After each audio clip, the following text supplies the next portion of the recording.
RTP. Andrés Vázquez, analista político. Hablaremos de la segunda vuelta electoral, qué se espera para el próximo gobierno también. ¿Cómo está? Muy buenas tardes, estimado Andrés. Gracias por acompañarnos. Buenas tardes, muchas gracias por tenerme. Un saludo a toda la audiencia. Hablemos de este balotaje y nosotros durante la semana hemos tratado de hacer un FODA, un fortalecimiento, buscarles las fortalezas, las debilidades, las oportunidades que tienen también cada candidato para este balotaje. En ese sentido, quisiéramos también conocer y sumar su aporte a este análisis. ¿Qué FODA y qué análisis le da usted a estos dos candidatos? Que algo interesante que salió del día de ayer, que ambos, están disputando una segunda vuelta, uno desde el gobierno y otra que, si bien no ha sido gobierno, sí tiene a un líder o a la cabeza ya a un exmandatario que sí ha hecho gobierno en el país. ¿Qué tanto podría favorecerle estas dos posiciones a estos candidatos?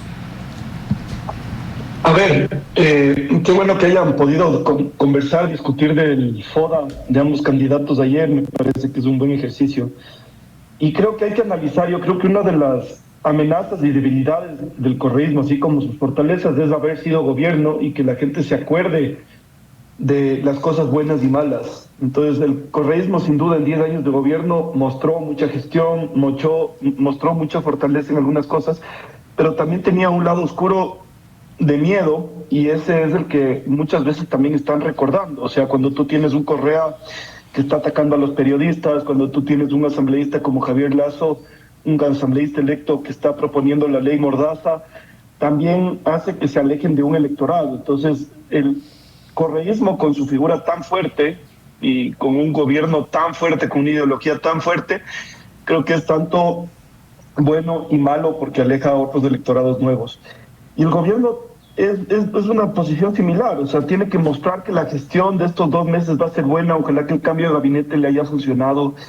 Creo que el gobierno también tiene una amenaza gigante, que es que se está dejando ganar la guerra mediática en algunas cosas. El correísmo en la semana pasada logró posicionar mensajes falsos, como por ejemplo que había habido fraude electoral. Arauz lo había llamado, la OEA le desmintió, pero eso igual ya se queda posicionado en el oído de la gente. Llamó a decir que el presidente se había referido como narcos a las provincias de la costa, mientras nunca dijo eso en el extracto de la entrevista con el Pocho Jar. Ahora quieren posicionar que no se había vendido el tema de energía, mientras hay documentos oficiales tanto de Colombia como de Ecuador que decía que había un intercambio de energía y con un precio, ¿no? Entonces, creo que es interesante todo este tema porque el gobierno tiene que lograr imponerse en esa batalla mediática. Imagínense, con todo el aparataje y con todos los aliados y todo, el gobierno se está dejando vencer. Entonces, si no muestra gestión, esa fortaleza pasará a ser una debilidad o una amenaza. Y lo mismo el tema de la narrativa. Entonces, veamos cómo termina esta segunda vuelta, ¿no? Que recién empieza. Ahora, hay que también plantearnos un poco la importancia de, digamos, estos dos candidatos, más bien las candidaturas, no los candidatos, que recibieron otros porcentajes por encima del 1%, pues, ¿no? Estamos hablando de Leonidas Issa, que es más fuerte en cantones rurales de la Sierra Ecuatoriana, y Andrea González Nader, ¿no? Que presuntamente ella tiene un voto, digamos, anticorreísta duro, ¿ya? Y hay quienes dicen, bueno, naturalmente el voto indígena, si no va por el nulo, se decantará por Luisa González, y el voto de Andrea González Nader debería ir directamente a Daniel Noboa. ¿Qué tan fácil ves que ocurran las cosas de esa manera? ¿Tú crees que hay digamos, otros escenarios probables en que estos votos se comporten de otras maneras? A ver, primero con Leonidas Issa y Pachacutic, creo que Leonidas Issa no va a endosar muchos votos. Yo creo que Pachacutic es un partido demasiado plural. Yo conozco gente de Pachacutic que es mariateguista, en la misma posición ideológica de que Issa, pero también conozco gente de Pachacutic que es súper abierta al libre mercado. Conozco gente de Pachacutic que es mucho más radical y gente que es mucho más de centro. y conozco gente de Pachacuti que es profundamente anticorreísta y hay gente que tiene más apego al correísmo. Entonces yo creo que aquí van a importar los líderes más pequeños que tienen su feudo en una provincia, en una ciudad, en una comunidad. Aquí tiene que ver el voto, por ejemplo, en la Amazonía, que se va a pronunciar la FISH, que es la Federación Interprovincial del Centro Shuar, que es súper fuerte en la Amazonía, sobre todo Morona, Santiago. Que se va a pronunciar, por ejemplo, el movimiento indígena de Tuburagua, de Cotopaxi. Entonces el gobierno ha hecho algunos acercamientos, por ejemplo, con Lourdes Tibán, sé que estuvo en Imbabura, sé que, por ejemplo, el secretario de Pueblos del gobierno, Marco Guatemal, tiene mucha fuerza en Imbabura. Entonces creo que eso va a importar mucho más, independientemente de que Isa yo creo que va a terminar apoyando al correísmo, porque él ha manifestado que no es el momento para hacer un voto nulo y ya le ha lanzado algunos ojitos a Luisa González. Y también si quisiera desmerecer un poco ese porcentaje que sacó Leonidas Diza. Sí, es verdad que es importante la votación que él saca, pero Yacu Pérez sacó el doble de votación o más del doble de votación hace 2 elecciones, o sea, no está ni de cerca como la mejor de las elecciones del movimiento indígena, y yo creo que Leonidas Diza no deberíamos endiosar tampoco ese resultado que había sacado porque eso le hace tener más legitimidad y realmente no la tiene, y tampoco es el dirimente de la elección porque son las bases y yo creo que las bases no se van a pronunciar a favor de uno u otro candidato, sino que va a ser un voto dividido. Y por otro lado, Andrea González sí es verdad que tiene un voto más anticorreísta, ya la vimos en el debate, lo único que hizo fue atacar a Luisa, es más, dijo que endosaría hasta un Meyoco para no endosar a cualquier candidato correísta, sí. Pero también la gente que votó por Andrea González tal vez esté desencantada de la opción de Noboa por A o B motivos, entonces yo no creo que tampoco sea ciertamente todo ese voto endosable, pero creo que es un poco el panorama, ¿no? Debe estar peleado de los dos lados, creo que Andrea González sí será predominantemente un voto un poquito más por Noboa, y si bien el endoso ya se huele que va a ser por Luisa en el caso de Isa, no creo que las bases todos se sumen. Yo tengo conocimiento cercano de que hay mucha gente que odia el correísmo y hay que recordar todos los atropellos que tuvo el movimiento indígena durante esa fase. Pero Leonidas Isa, por ejemplo, ¿qué te dice? Soy tu fan. Leonidas Isa te dice, por ejemplo, a ver, hablemos de persecución. Ya, a un expresidente de la CONAIE, pariente mío, o sea, no lo dice así, pero a un expresidente de la CONAIE, pariente suyo, lo intentaron matar bajo el gobierno de Gutiérrez. ¿Ya? A nosotros nos han estado metiendo presos por protestar en Palo Quemado contra un proyecto minero. Y esto es persecución, criminalización de la defensa de la naturaleza. O sea, ¿qué nos está diciendo? Ya, me pueden hablar del correísmo y yo les puedo decir, sí, nos persiguieron, pero nos persiguen los otros. ¿Por qué me están pidiendo que anule en favor de los otros o vote por los otros que también me han perseguido y me continuarán persiguiendo? Más o menos ese es el argumento. Así que... Y hay que sumarle a eso que en elecciones pasadas, por anular bajo convocatoria o anular simplemente de manera personal, espontánea, los votantes más cercanos al movimiento indígena han favorecido a la derecha, han favorecido a los candidatos no correístas queriéndolo o no. Quizá por eso sientan presión dentro de la izquierda por decir, bueno, esta vez nos decantaremos de una u otra forma por el otro lado. Sí, de acuerdo. No, perdón, te dejo concluir, César. Adelante. No, ahí está, por favor, adelante. Y yo quiero también, o sea, hablar un poco de esos blancos, esos nulos, las ausencias, que realmente es la mayoría. O sea, el tercer lugar no lo ocupa ni Isa, ni el cuarto lo ocupa Andrea. O sea, ¿cómo atraer a ese votante que votó de una manera nula, blanco o no fue a votar? O sea, realmente es una cantidad importante de votantes que se negaron a votar por uno o por el otro o no quisieron votar. Sí, yo creo que ese también es un nicho que se tiene que analizar. Voto nulo, blanco y ausentismo, solo ahí ya tienes me parece, casi 10% de gente que entre ausentes, nulos y blancos se puede convencer de que vayan a votar. Entonces, habrá que ver si en la segunda vuelta los candidatos lo logran, ¿no? Habrá que ver con números duros. A ver, hubo menos ausentismo, hubo menos nulos, hubo menos blancos. Yo creo que un poco la propuesta de campaña B, por ejemplo, del gobierno tiene que ser no dejes el futuro de tu patria, meter miedo del regreso del correísmo, y lo mismo del otro lado, ¿no?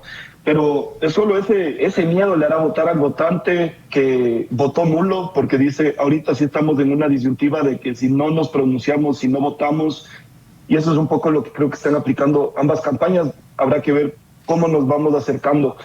Pero el gobierno también tiene que decantar a quienes no están tan convencidos con gestión, insisto. O sea, si el gobierno sigue teniendo políticas públicas poco claras o sin saber mucho el norte, no va a poder convencer a ese segmento de la población, y tiene que también saber comunicar de manera efectiva los resultados. Por ejemplo, esto va a ser polémico porque es un personaje muy desgastado, pero la ministra Palencia, sí, en una crisis regional de inseguridad, donde se han aumentado a números récords los números de inseguridad, homicidios, extorsiones en Chile, Costa Rica, 2 países sumamente pacíficos, Colombia, Perú. Es decir, esta tercera ola del crimen organizado no es solo de acá y tampoco es culpa de este gobierno. Mientras de todo lado estaba aumentando los crímenes, Palencia logró el segundo mejor número de la región en reducción de homicidios intencionales. Y por supuesto que tiene todavía el tema de las extorsiones, de los secuestros, y yo no digo que esté resuelto para nada, pero el gobierno también tiene que ser un poquito mejor en la campaña mediática, porque al final, más que la gestión, es esa comunicación. Y por otro lado, lo que decía César, que es el tema del nulo de Isa, yo creo que también es interesante porque él está en una disyuntiva. A la final él es muy anti-extractivista. El discurso de Isa ha sido no a la minería, no al petróleo, no a todas las industrias de sectores estratégicos, quiere traernos a la época de las cavernas. Pero ¿quién fue quien promulgó todos esos proyectos estratégicos que hoy está tratando de explotar el gobierno? Rafael Correa. Rafael Correa dio todas las concesiones en Quinzacocha, que es el que más está debatiendo, que él también fue parte con Yacu Pérez de una movilización. Palo Quemado, todas son concesiones que se dieron en la época del correísmo. Es más, el expresidente Rafael Correa estuvo en esas concesiones dando la primera piedra de las exploraciones y todo eso. Y también en el tema petrolero, ¿quién fue quien explotó el Yasuní? Y también en este tema de persecución y todo eso, es lo mismo. Ellos fueron más perseguidos en la época del correísmo que en la actualidad. Entonces, habrá que ver cómo Leonidas Diza justifica eso, y también por eso creo que está tan tibio a la hora de tratar de endosar su voto, que no va a servir de nada. Estimado Andrés, usted ha señalado el tema de que el talón de Aquiles sigue siendo la comunicación para no solamente este, sino también el anterior gobierno y los últimos gobiernos que han tenido el mismo problema. Pero si bien la señora Mónica Palencia hizo una reducción, o por lo menos eso es lo que se señalaba, porque ya en territorio se veía otra cosa, y lo conversábamos el día de ayer también. Por ejemplo, cómo capitalizar las acciones del gobierno. Para mí, una de las mayores debilidades que tiene el gobierno es estar en gestión, porque se evalúa o se juzga mucho más rápido lo que hace. Pero ¿cómo capitalizar, por ejemplo, esos porcentajes de reducción cuando hay un ministro de Defensa que va a Manabí, ¿no? Limpia, o, como se diría en términos tal vez policiales, peina una zona para poder buscar a cabecillas de bandas terroristas, salen del lugar y a la vuelta pues asesinan a 10 personas? Entonces, en ese sentido, por más que las cifras nos coloquen por debajo o nos saquen de algún listado rojo de criminalidad, la percepción a la interna y el crimen organizado que sigue acechando a Guayas y Manabí sigue latente.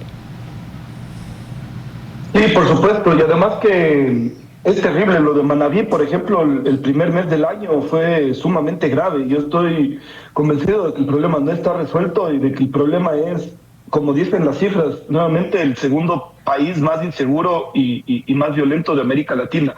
A lo que voy es, la gente también tiene que entender que en un año va a ser muy difícil resolver esto, pero el gobierno tiene que explicarlo de mejor manera. Por ejemplo, yo no he visto al Ministerio del Interior explicando de que esto es una ola regional.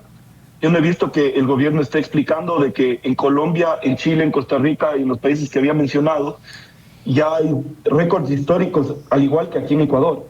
Y siempre va a existir la percepción de la inseguridad. O sea, incluso en los años donde Ecuador fue el segundo más seguro, en cambio, de América Latina, seguía habiendo la percepción de inseguridad. porque la característica de las noticias, mi mamá trabaja en TC Televisión y daba la Crónica Roja.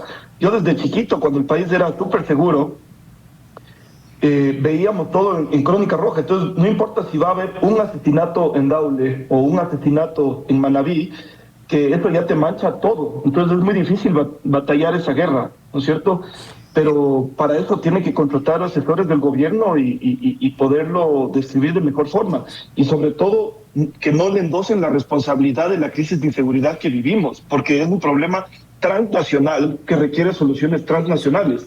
Y me parece que es sumamente irresponsable la reacción de la ciudadanía en algunos casos. Por ejemplo, la cárcel que se quería hacer en Archidona. Archidona es uno de los centros poblados más pequeños del Ecuador y no te permitieron hacer la cárcel ahí. Mientras está comprobado con datos, con análisis empírico y académico, que la crisis carcelaria es lo que más ocasiona el tema de la inseguridad.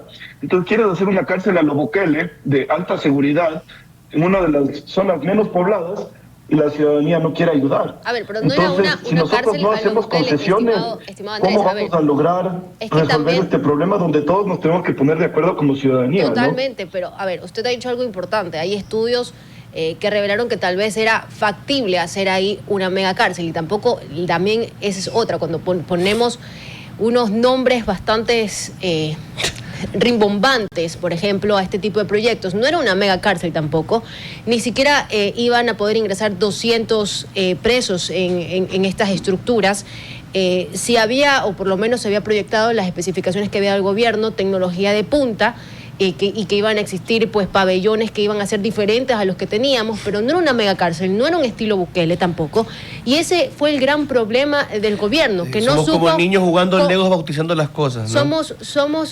Y fue parte del gobierno, somos un país en el cual quiere imitar, sí, pero algo que no se sabe, a baja calidad, con menos proyecciones, y tampoco se justificó por qué Archidona, y ese fue el problema de la ciudadanía. No podemos tampoco indicarle y decir, somos irresponsables, no quisimos tener una cárcel en un lugar que estaba factiblemente comprobado que se podría realizar, porque lo que vio la ciudadanía de Archidona es, miren lo que pasa en Guayaquil, miren lo que pasa en Vía Daule, cuando se matan los presos, cómo se cierran, cómo las balas perdidas llegan a las urbanizaciones. Eso es lo que ellos conocían, pero nunca se le dio la información necesaria. Entonces, tampoco podemos indilgarle la responsabilidad total a la ciudadanía. Sí, yo estoy de acuerdo con usted, y ahí nuevamente faltó comunicación, faltó de que la ciudadanía sea instruida de cuáles son los planes del gobierno. Básicamente el gobierno solo entró casi a decir esta va a ser la primera piedra y aquí se va a repotenciar la cárcel. Yo conozco de cerca ese tema y era una repotenciación que se había decidido porque ya existía una cárcel allá. Entonces, de pasar de tener una capacidad para 800 personas iba a pasar a tener para 1.600 personas, pero en una cárcel que ya estaba en desuso, que no estaba sirviendo que tenía una sobrepoblación carcelaria, se iba a repotenciar con toda la seguridad y todo lo que usted menciona. Entonces, sí creo que fue una falla de comunicación y no quería ahondar demasiado en ese tema, pero yo digo, también como ciudadanía tenemos que tener la responsabilidad de investigar qué está pasando con el tema de inseguridad, cuáles son las causas. Por ejemplo, existen también muchas cosas que nosotros podemos fortalecer como ciudadanía y con un poquito más de responsabilidad a la hora de votar. ¿Y qué iba a sacar con esto?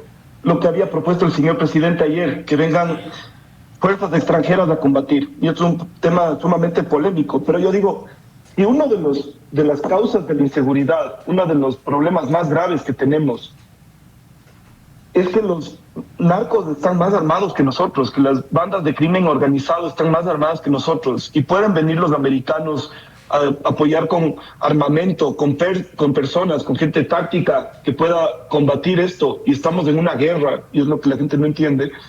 ¿Por qué no? Si nuestras armas están en desuso, si no hay plata para comprar las armas que puede comprar el narco, ¿por qué no usar?